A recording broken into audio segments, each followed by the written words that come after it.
Welcome back to the channel for another College Stuff review. Today we're taking a look at another Hasbro Star Wars The Vintage Collection figure, that being the Stormtrooper. And this is looking like a pretty nice Stormtrooper, and I think might be our best Stormtrooper yet in the Vintage Collection. Best 3.75 inch Stormtrooper. But I'm going to unbox them here today. I picked mine up from All Time Toy Store. Links are in the description below, so you can check out their site. Or check out the store in person if you are in the area or live locally. Otherwise, yeah, let's get this guy opened up. But first, take a look at the card. Looks pretty nice. Nice art there or nice shot there from A New Hope. The Stormtrooper. I have already reviewed R2-D2 from this wave as well, so be sure to check out that review. And yeah, let's get them out of the packaging. As always, guys, please remember to like and subscribe if you have not already, and welcome back, and thank you to those who've already subscribed. It just really helps out the channel and keep these reviews coming. Let's get them out here.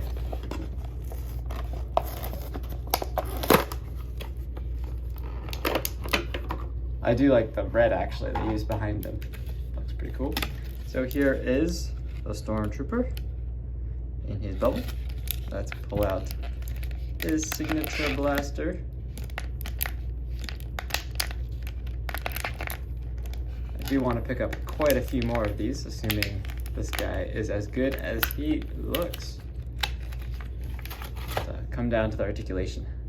But there's his blaster. Very nice. We've seen these quite a few times in the Vintage Collection, though I think this will in the 3.75 inch line. This is a new sculpt though for this guy. Looks pretty nice. And now let's get Stormtrooper out. There we go. There he is. And yeah, wow, the finish on this guy looks fantastic. All right, no paint fudging that out. It's just a little bit of fuzz. Looking really nice. And he's got the double ball joint there. Oh yeah. He's got the articulation. I like the paint applications they added to the torso section there. Looks very nice. Nice update on the figure. Already can see he's got some more articulation. Does have his holster back here. Now what is interesting on my copy is the white paint used is like slightly different. So you have like a nice clean white on the front there, but then the back doesn't look to be as painted for whatever reason. It's slightly tan color. It's not yellowed yet, but that's just an interesting thing to note. Otherwise, yeah, looking pretty nice. Very nice paint applications on this guy for being, largely all white and black. Looks pretty good. Now let's see, in terms of articulation, he does have a double jointed ball joint there in the head, so you can get him bobbing back and forth, rotating side to side, looking up, looking down. And all of those can be exaggerated with that extra joint, which is pretty nice. I really do like how they molded this armor on. It really does look like he is wearing armor over top of his undergarments, which is pretty cool. Then we do have the nice shoulder that retracts kind of into the armor, like what we saw on the Mandalorian figure.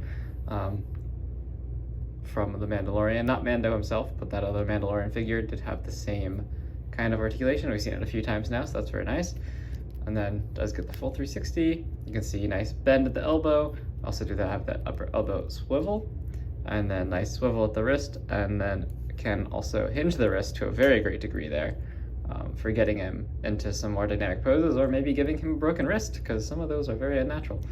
Then he does have a nice ball joint here at the center, nice rotation, very dynamic poses there. Also, again, you could probably simulate some pretty unnatural poses with him being shot or whatever you would like, however you display him in your diorama.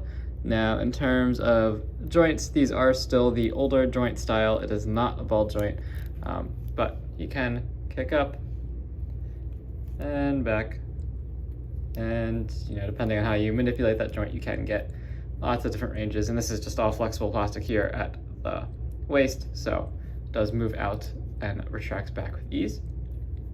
Then we do get a nice 90 there out of the knee, almost a little bit past that. Nice rotation there just below the knee. Then we do have a nice ankle rock here, very nice ankle rock at the foot. It does also does not pivot, but it does just have that nice ankle rock, and then it does rock up and down as well. But it does not pivot otherwise. So overall, yeah, pretty good, pretty good. I would have liked to see the ball joints, of course, on him. But otherwise, I mean, yeah, he's got all the articulation I could want. So then this hand has a trigger finger, and this hand is just, you know, slightly open, so he could hold his gun. Let's take a look. That situated into his hand here. Slides in very nicely. Get that trigger finger in. Yep, no problem. Have your classic Stormtrooper. Yeah, it looks pretty nice. I really like this guy. I really am liking the helmet. I think this is the best Stormtrooper helmet sculpt and paint we've seen thus far in 3.75 inch, in my opinion. And I like the update to all his armor. The forearm armor in particular stands out a little bit. And they've added paint here on his cylinder and back and everything. It looks pretty good. It looks pretty darn good. And this holster is also a new design, much better than the older ones where it was just kind of like a slot. So let's take a look. Does it work? That is the question. So slide the gun into the holster. There's a bit of a snug fit, which is what you want. Oh yeah, slides in perfectly. Look at that. Holds nice and beautifully back there. That is much better than the older holsters that we got on previous figures. And yeah, that's a nice figure. Very nice. Let me know what you guys think of this guy in the comments below. That probably about does it for this review on the Star Wars Vintage Collection Stormtrooper with a New Hope card. I hope we just get tons of these guys. I really hope they re-release the 4-packs. I do want to do some army building. I'll definitely be picking up some more of these figures. So thank you guys again for watching as always, and stay tuned for the next review. And until then, I'll see you in the next one.